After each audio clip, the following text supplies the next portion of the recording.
قال رسول الله صلى الله عليه وسلم من قال لا إله إلا الله خالصا مخلصا دخل الجنة নবী করিম সাল্লাল্লাহু আলাইহি ওয়াসাল্লাম ইরশাদ করেছেন, যে ব্যক্তি খালেসভাবে একনিষ্ঠতার সাথে লা ইলাহা ইল্লাল্লাহ এই কালমাটি পাঠ করলো, দাখলাল জান্নাহ, সে যেন জান্নাতে প্রবেশ করলো।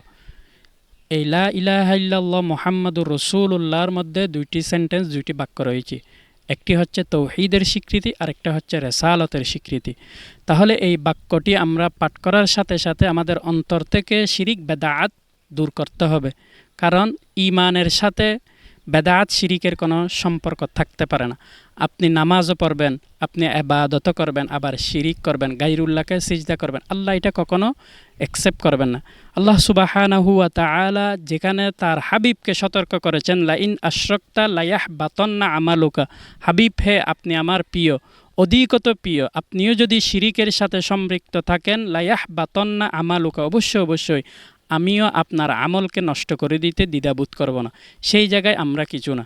সেই জন্য কলমা একনিষ্ঠতার সাথে অন্তরে গ্রহণ করা, অন্তরে গাঁথা, তাহলে আমাদের শিরিক বেদাত দূর করতে হবে, শিরিক মুক্ত ইবাদত করতে হবে, বেদাত মুক্ত সুন্নতকে জিন্দা করতে হবে।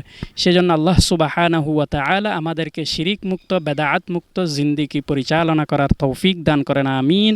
আসসালামু আলাইকুম ওয়া রাহমাতুল্লাহি ওয়া বারাকাতুহু।